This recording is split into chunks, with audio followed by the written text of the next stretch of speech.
오늘은 예수로 옷 입은 사람이라는 말씀 제목으로 함께 은혜 나누도록 하겠습니다.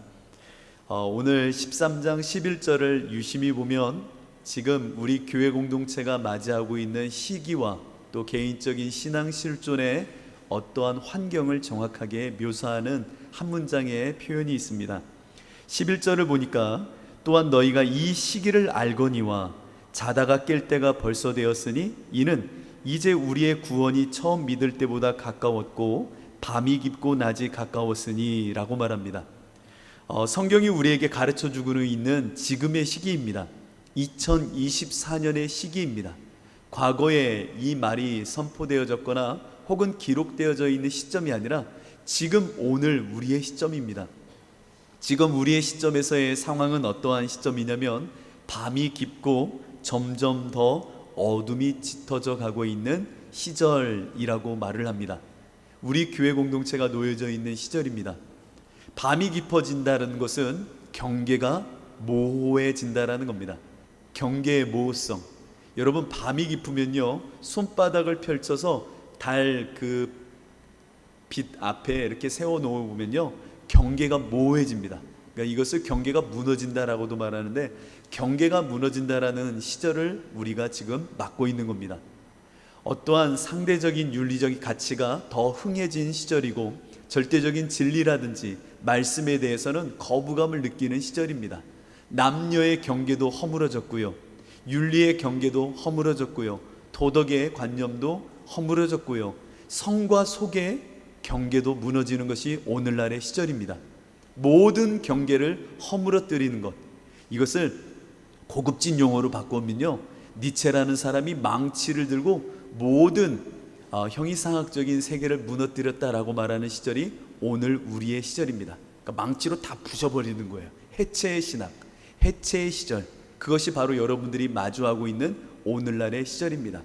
그러니까 모든 것은 나를 중심으로 내가 맞는 것이지 경계를 두지 마, 무엇으로 구획하지 마, 나는 자유야. 얼마나 근사합니까? 초인들만 살 수 있는 시절, 그것이 바로 포스트 모던이라 말하는 어둠이 짙어져가는, 경계를 두지 않으려고 하는 오늘날의 시절의 모습입니다. 경계가 뭐하면요, 남모를 자기 죄에 스스로 만족해하며 빠지기 시작합니다. 제가 대학생 시절만 해도 IVP라고 하는 책자에서 나온 책 가운데 이런 책이 있었습니다. 당신은 혼자 있을 때 누구입니까? 라고 하는 물음의 책자였습니다. 당신은 혼자 있을 때 누구입니까? 아무도 없는 어둠 속에, 보는 이 아무도 없다 여겨지는 그때 여러분들은 누구입니까? 아무도 없을 때 여러분들은 혹시 오늘 로마서가 말하듯 음란하며 호색하며 홀로 있는 자는 아닙니까? 아무도 없는 그곳에서 혼자만의 인터넷을 통해서, 스마트폰을 통해서 무언가 죄를 범하고 있지는 않습니까? 아무도 없으니 홀로 범죄하며 누군가를 속일 수 있는 일을 행하고 있지는 않습니까? 이것이 바로 어둠이 가져다주는 자기 혼자만의 경계 없는 곳에서의 모습이기도 합니다.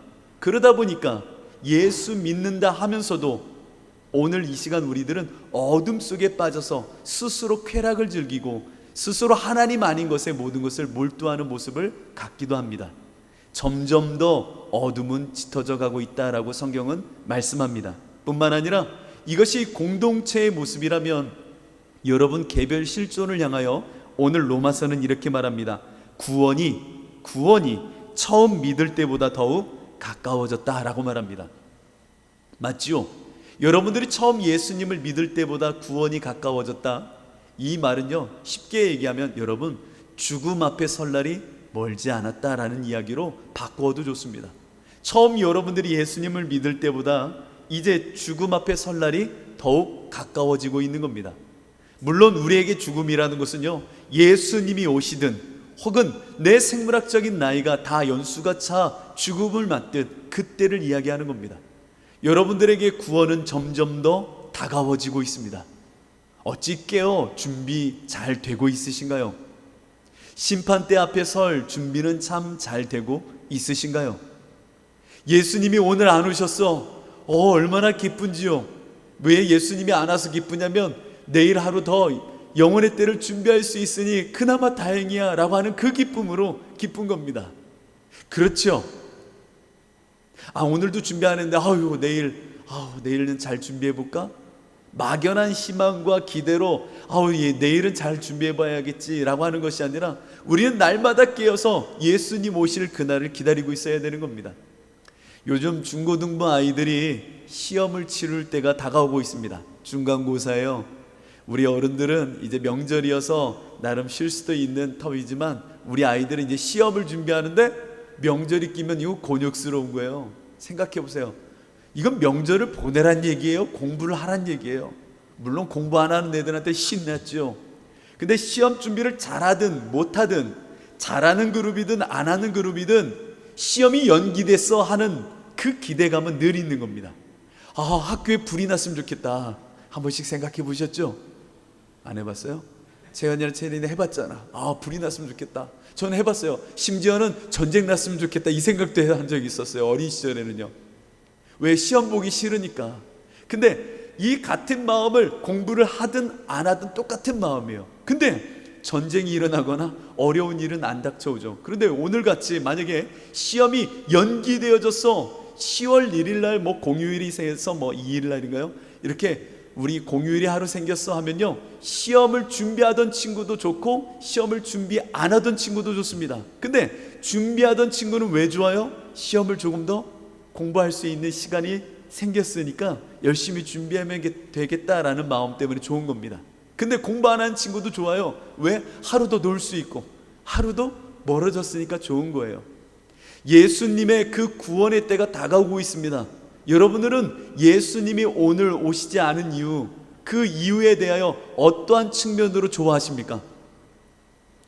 더 준비할 수 있으니까 좋으십니까? 아니면 하루 더 그냥 쉴 수 있으니까 좋은 겁니까? 우리의 모습 속에 이와 같이 정말 구원의 때가 다가오고 있고 어둠이 짙어져가는 시절을 맞고 있는 것이 우리들의 모습입니다. 그러면 이와 같은 때에 우리 주사랑 지체들은 깨어서 준비해야 되는 것들이 있습니다. 준비해야 됩니다. 정말 준비해야 됩니다. 준비하지 않으면 후회할 날이 반드시 옵니다. 우리는 이제 장막을 놓고 예수 그리스도로 옷 입은 자를 준비하고 있지만 우리 인생의 큰 통의 시간 속에서 볼 때에 지금 이 시점은 더 준비해야 될 때입니다. 그렇다면 먼저 어둠의 일들을 버려야 합니다. 어둠의 일을 언제 버리실래요? 언제쯤 어둠의 일들을 버리고 사실래요? 먼 미래 어느 날요? 아니에요. 여러분들 처음 예수님 믿었을 때에, 구원을 누렸을 때로부터 지금까지를 한번 생각해 보십시오. 처음 예수님을 믿었을 때, 그 예수님을 너무나도 만나서 기뻤던 그때에, 구원을 누렸을 때에 그 나의 실존, 이 신앙 실존의 모습 가운데 지금 이 시점에서 그때와 지금의 이 기간을 한번 생각해 보십시오. 얼마만큼 어둠의 일을 버리고 있나요? 버리는 일이 없었다면 과연 미래에는 버릴 수 있을까요? 과거에도 버리지 못했는데 미래에는 막연하게 버릴 수 있을 거야 라고 생각한다면 오산입니다. 지금까지 내가 깨어 버리지 못했다면 지금 이 순간 결단하여 버려야 될 때입니다. 마지막 기회라고 생각해야 되는 거예요. 먼 미래 어느 때 되면 되겠지? 아니요, 지금이에요. 지금 내가 지난 시절을 뒤돌아봤을 때 어둠의 일이 아직도 남아있다면 지금 이 말씀을 듣는 가운데 버려야 되는 것이지, 먼 미래 어느 날 그런 날이 올 거야, 이런 신앙은 깨어있는 신앙이 못 된다는 겁니다. 지금 버려야 됩니다. 버릴 때에 어떻게 버려야 되느냐? 낮과 같이 단정히 행하자라고 오늘 본문은 이야기합니다. 낮과 같이, 어둠과 대척점에 있는 이야기잖아요. 낮이라는 것은 선명하다는 얘기예요. 무엇이, 어떠한 경계가, 어떠한 선이 명확하게 보여지는 것이 낮의 일입니다. 낮의 일. 낮에는 다 선명히 보이는 거예요. 그렇죠? 낮에는 다 보여요. 경계의 모함이 아니라 뚜렷하게 그 경계가 보여지는 거예요. 그렇다면 낮과 같이 행한다는 말은 선악과를 분명히 알고 행하자라는 말로 바꿀 수 있는 겁니다. 선악과가 뭐예요? 우리 안에 예와 아니요, 높고 낮음을 분별하는 나름의 근사한 모습처럼 보이죠. 그러나 그 일을 버리자는 겁니다. 더 분명하게 선과 악을 우리가 구별하자라는 얘기가 아니에요. 낫과 같이 행하자라는 얘기는 분열시키고 모든 것을 어떻게 보면 나누는 이 행위를 예수 그리스도 안에서 버리자라는 얘기입니다.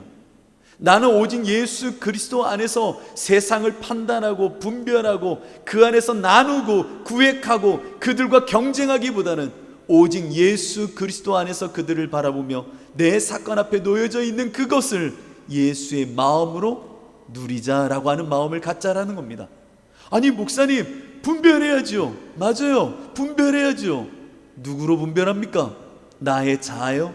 나의 경험이요? 나의 판단이요? 그것은 선악과의 열매를 다시금 따먹는 일이에요.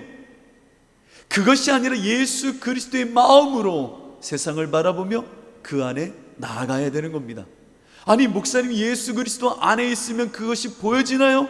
예수 그리스도는 말씀이요 빛이십니다. 그 빛과 말씀 대신 예수 그리스도의 말씀이 내 안에 있다면 그 말씀을 하나님은 통하여 보게 하시고 그 안에서 생활할 수 있는 분별지를 우리 안에 주실 것입니다. 그렇기에 사람의 판단으로 마치 가인이 아벨을 구별함 속에 그 구별 너머의 차별과 차별 너머의 경쟁과 경쟁 너머의 죽여버릴 거야 라고 하는 마음으로 그런 범죄를 범하는 선악과의 열매가 아니라 오직 예수 그리스도 안에서 주가 주시는 마음으로 그 모든 것을 바라보는 것, 그것이 낫과 같이 행하는 자의 면모라는 겁니다. 여러분, 예수 그리스도 안에서 어둠의 일은 버려야 됩니다. 또한 다투거나 시기하지 마십시오. 다툼과 시기는 사단이 좋아하는 일입니다. 분리하고 분열하고 다툼과 시기를 만들어내는 것, 이 모든 것은 선악과로부터 지금까지 우리 안에 사단이 버려놓는 모습들입니다. 여러분, 시기하고 다툼하지 마십시오. 윤리의 이야기가 아닙니다. 예수 그리스도 안에 있으면 이와 같은 어둠의 일을 버릴 수 있게 되는 것입니다. 예수 안에 있으면요, 예수님 안에 있으면 이 일을 행할 수 있다라니까요. 저는 최근에 뉴스 한 토막을 보면서 그래, 그럴 수 있지라고 하는 생각과 함께 이것이 드디어 드러났구나 라고 하는 생각이 일었던 한 기사문 하나를 보았습니다. 그것은 무엇이냐면 연구실에서 벌어지는 일을 형사 고발건으로 이제 표출하자라고 하는 이야기였습니다. 이게 무슨 얘기냐면 같이 연구하는 사람들이 있는 거예요. 같이 연구를 해요. 근데 같이 연구하면 서로 협력해주고 도와주고 서로 응원해주고 격려하고 그러는 게 맞지요? 아닌가요? 맞지요? 생각해 봐야 됩니까? 그런데 연구실에서 무슨 일이 있냐면 누군가 연구를 할 때 그 연구가 잘 나오지 않도록 모르는 시점에서 무언가를 가미하거나 몰래 그 연구를 흐트러뜨리는 겁니다. 이야, 이런 일들이 너무 많다라는 거예요. 연구실 안에서요.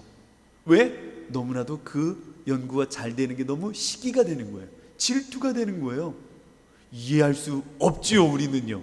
근데 그 연구실 안에서 그런 일이 너무 많아서 이것을 고소고발건으로 이제 말해야 될 때가 됐다라고 하는 기사가 올라온 겁니다.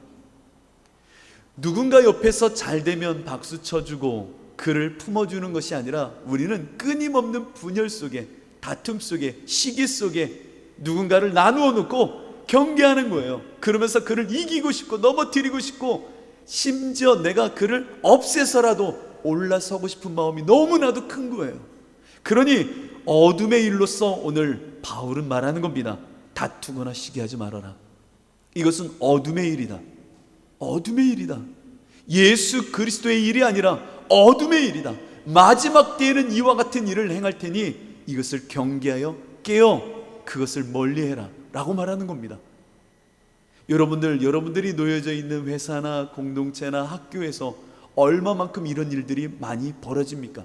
시기하고 질투하고 넘어뜨리고 싶고 이간하고 싶고 뒷담화를 하고 싶고 이와 같은 일을 통하여 어둠의 일로 접어드는 모습들이 참 많다라는 겁니다. 윤리로 듣지 마십시오. 예수 그리스도로 산다면 이와 같은 일을 넘어서야 된다라는 겁니다. 또한 방탕하거나 술 취하지 말라라고 말합니다. 방탕과 술 취함은 시간의 영역으로 생각해야 됩니다. 방탕과 술 취함은 내 체내에 들어온 알코올이나 나의 어떤 육적인 어떤 방탕함의 이야기가 아닙니다. 방탕과 술 취함은 하나님이 주신 시간을 허비한다는 얘기입니다. 어찌 술에 취하여 방탕함으로 하나님이 허락하신 시간을 허비하는가? 술 취하지 말라. 너희는 오직 성령에 취하라. 여러분, 우리는 성령에 취해야 됩니다.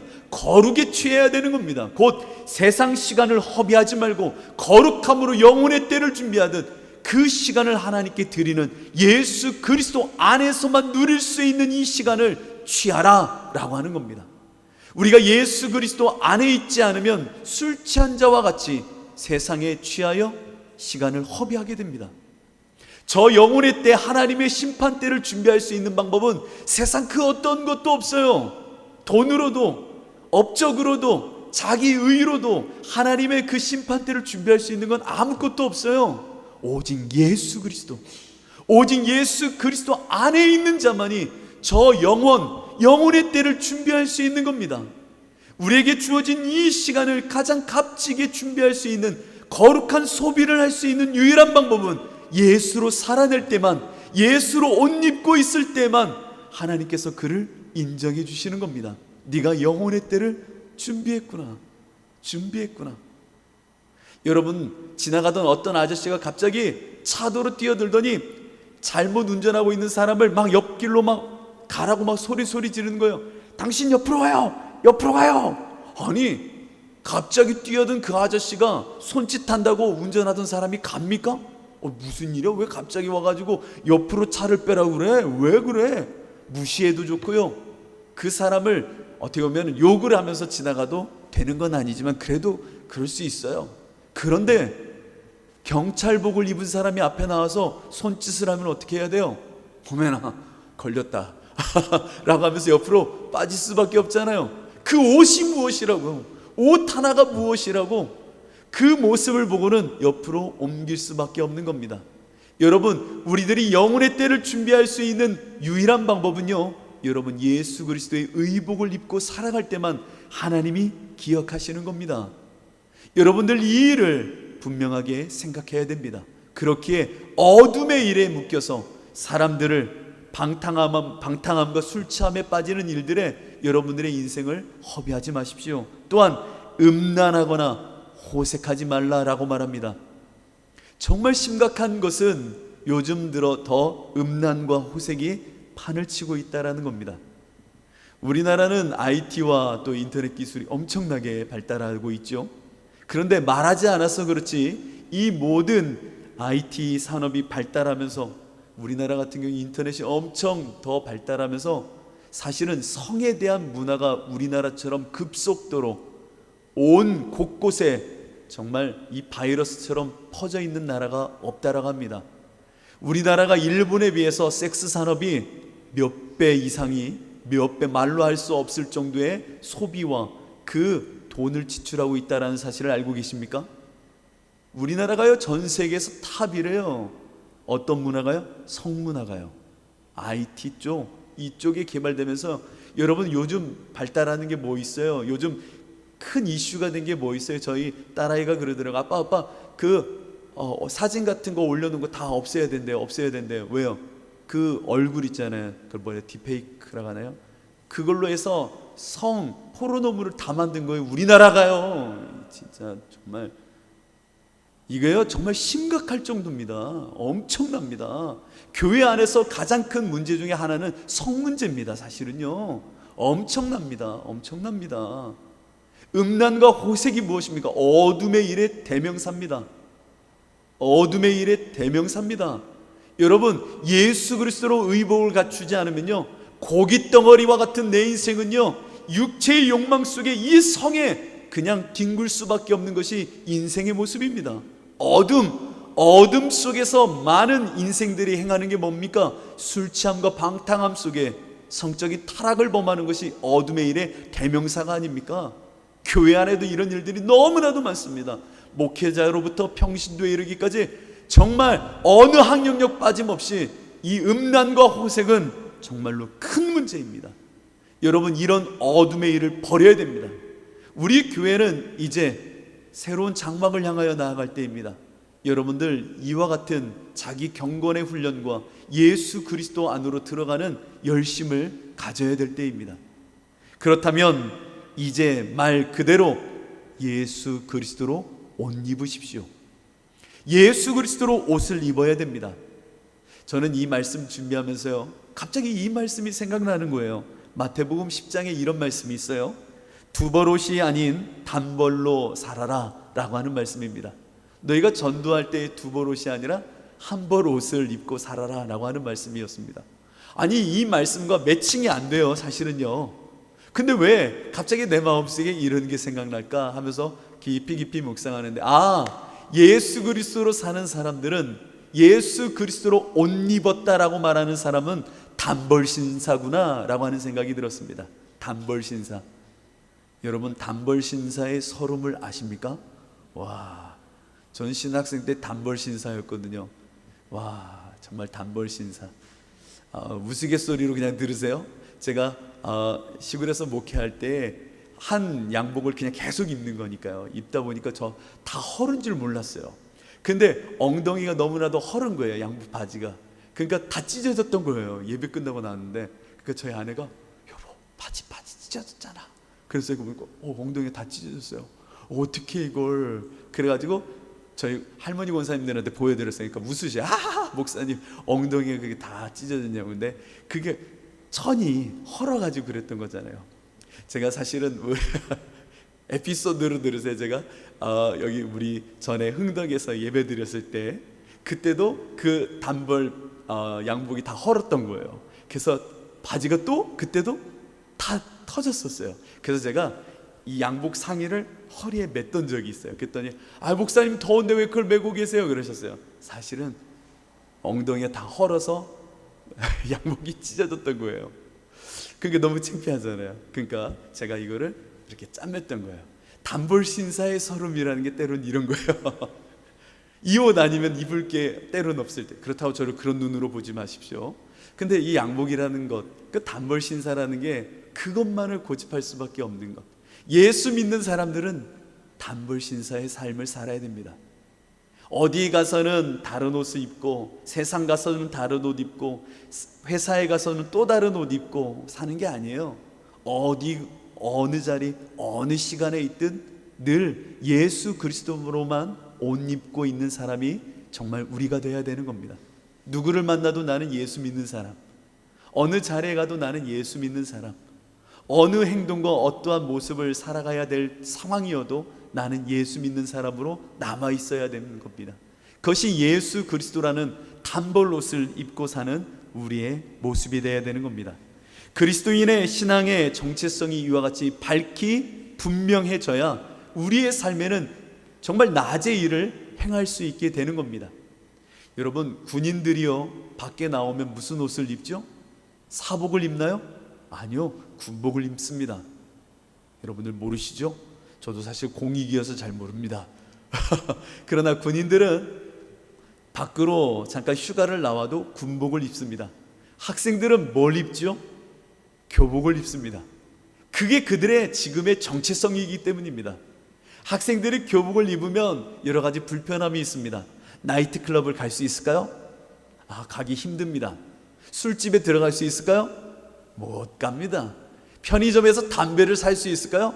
노답, 안 됩니다. 교복 입고 어떻게 그걸 삽니까? 안 되죠. 군인은요, 군복을 입고 마음껏 생활할 수 있습니까? 불편한 게 많습니다. 하지 말아야 될 일도 많습니다. 담배꽁초 하나도 함부로 못 버려요. 요즘은요, 옛날에 헌병이 그렇게 움직이면요, 군인들은 다 긴장하고 있었어요. 혹시나 복장이 잘못된 건 아닐까 라고 하는 마음속에 그 버스 정류장 같은 데 보면 온맵새를 다시 그렇게 정돈하는 게 군인들의 모습이에요. 여러분들은 예수 그리스도로 의복을 삼은 사람들입니다. 다른 얘기하는 게 아니에요. 여러분들이 십자가에서 예수와 함께 죽었고 이제 그분의 전적인 은혜 속에 예수로 옷을 입은 사람들이 바로 여러분들이에요. 그러면 여러분들은 세상에서 무슨 옷 입고 있어야 될까요? 세상에서 무슨 옷을 입어야 돼요?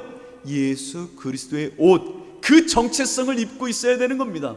숨기면 될까요? 숨기지 마세요. 나 예수 믿는 사람임을 드러내셔야 됩니다.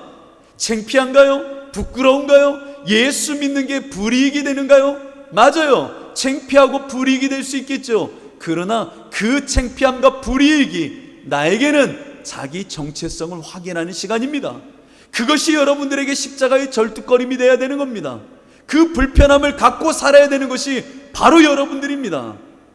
그러면 세상에서 누가 예수 그리스도로 옷 입고 살겠습니까?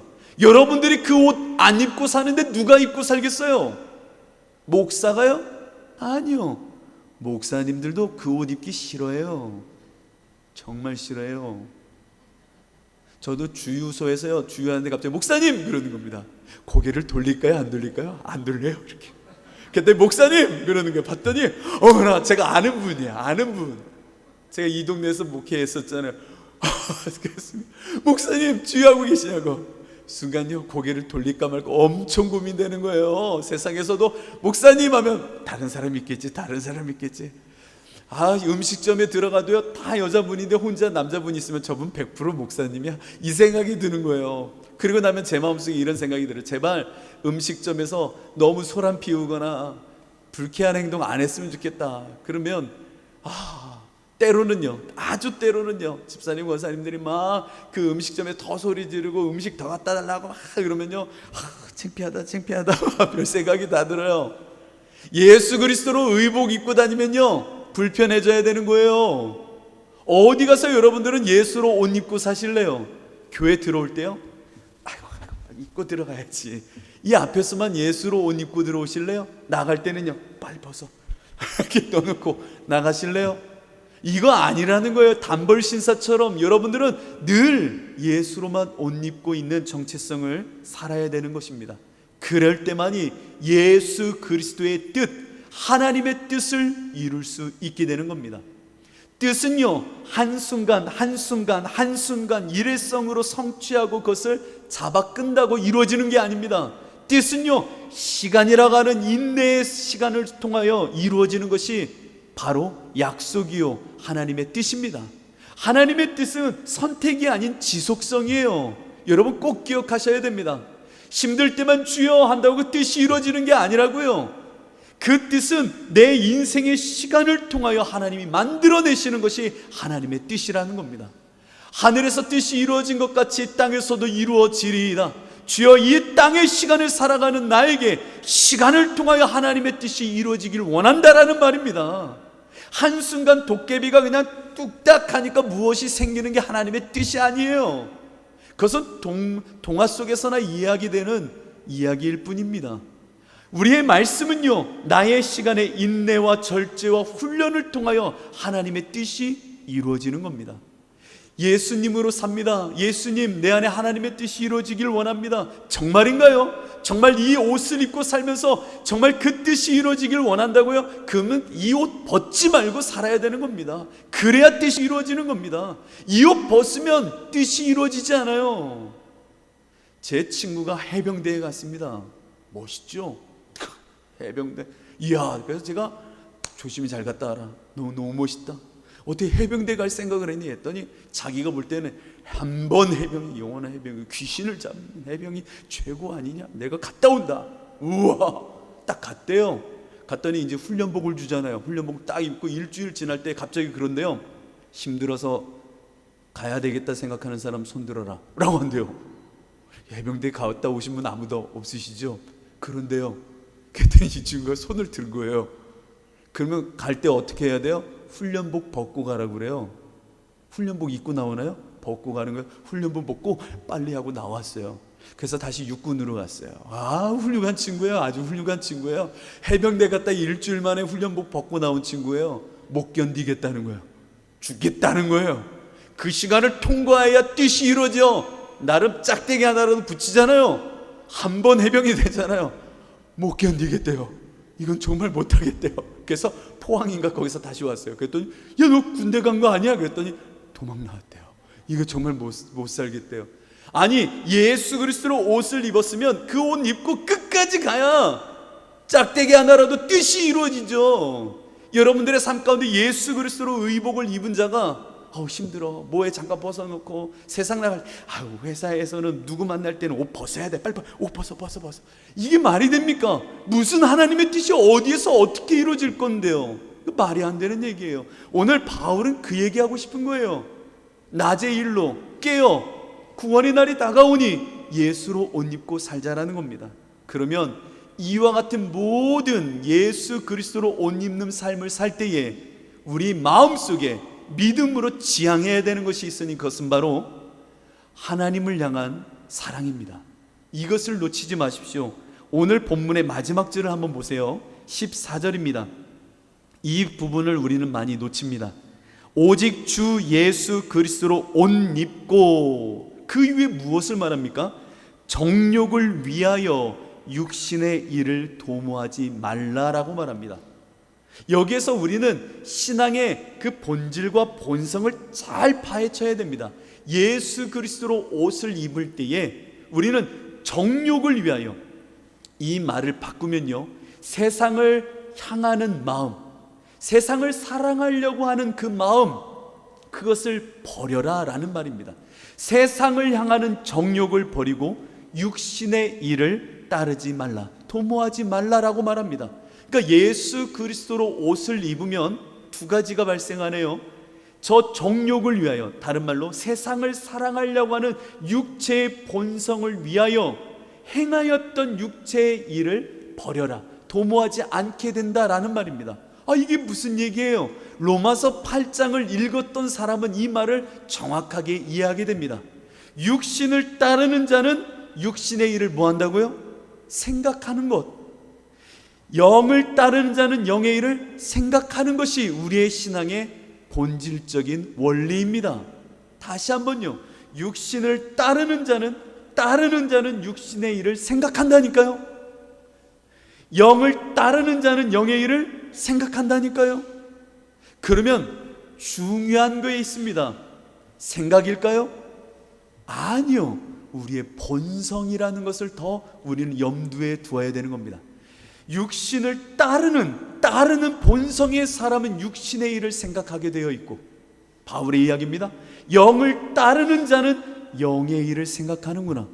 그렇게 우리는 늘 성령을 따르는 삶, 성령을 따르는 영적인 본성, 하나님을 사랑하는 이 영적인 본성을 놓치지 않고자 살아갈 때에 하나님이 주시는 생각이 내 안에 들어와 그 생각을 살아낼 때에 생명과 평안에 이르게 된다라는 겁니다. 기독교 복음의 본질은 생각의 싸움이 아닙니다. 우리의 본성 싸움입니다. 내가 육신을 따르는 자인지 영을 따르는 자인지를 분명하게 확고히 해야 되는 겁니다. 그렇다면 예수 그리스도로 의복을 입는다라는 것은 단순하게 예수를 생각하자는 얘기가 아니라는 겁니다. 성령을 따라 하나님을 향한 사랑, 내게 거듭나 하나님을 향한 영적인 본성을 주셨는데 그 본성을 향한 사랑을 내 안에 먼저 발동시키자라는 겁니다. 내 안에 하나님을 향하여 그분을 사랑하는 이 본성, 생명의 본성, 영적인 본성을 따를 때에 내 안에 하나님은 당신의 생각을 주신다는 겁니다. 그때에 우리 안에 영의 열매와 생명이 가득 넘치게 되는 겁니다. 그렇게 오늘 본문은 뭐라고 말합니까? 예수 그리스도로 옷 입고 정욕을 위하여. 정욕이 뭡니까? 육신을 따르는 본성, 육신을 따르고 세상을 사랑하려고 하는 이 본성, 그리고 그로 인한 육신의 일들을 도모하지 말라는 겁니다. 육신의 생각, 그로 인한 일들을 도모하지 말고 예수 그리스도로 의복을 입은 자라면 하나님께 대하여만, 그분을 향한 생명의 본성에 반응하여 성령을 따르는 삶을 살아라 라고 말하고 있는 겁니다. 여러분들은 본성 싸움을 싸워야 됩니다. 예수 그리스도로 의복을 입는다면 죄에 대하여 죽었고 하나님께 대하여만 난 산자야 라고 하는 이 본성을 정확하게 읽어내요. 어떠한 상황 속에서도 하나님을 향하여 사랑하는 마음, 성령을 따르고자 하는 이 본성을 따라 예수 그리스도의 의복을 입는 연습을 해야 되는 겁니다. 그때 여러분들은 정말 예수로 옷 입은 자가 될 것입니다. 말씀을 마치면서 저희 중고등부를 가르쳤을 때 이 사춘기 소년의 한 이야기를 한번 들어보시기 바랍니다. 하루는 이 친구가 정말 근심 어린 모습으로 저에게 부끄러운 듯 찾아왔어요. 지금 생각하면 진짜 큰 용기인 것 같아요. 그 중학교 3학년 남자아이였어요. 근데 그 아이가 참 똘똘한 느낌의 아이였는데 저한테 이름은 생각나지 않는데 이렇게 물어봤어요. 목사님, 친구들이 저한테 샌님이네요. 샌님이네요. 뭔 소리야? 너만 잘났네요. 그래서 뭔 소리야? 그랬더니 아니, 친구들이 저한테, 그 사춘기 아이들이니까 들어보세요. 저한테 말하기를 너 같이 야동 보러 가자고 그랬대요. 야동하니까 이렇게 충격적이지가 않죠. 포르노를 보자고 그랬대요. 그랬더니 이 친구가 그랬대요. 싫다고. 그랬더니 야, 내가 샌님이야? 아우 진짜 바보야? 남자들끼리는 굉장히 이렇게 천시하고 막 그런 게 있잖아요. 그러니까 아이한테 막 자꾸 그런 거예요. 그래서 안 본 거예요. 그리고 나서 저한테 와서 목사님, 솔직히 저도 보고 싶고 뭐 하고 싶어요. 근데 애들이 자꾸 저를 약 올려요. 어떻게 해야 돼요? 라고 말하는 거예요. 그래서 제가 물어봤어요.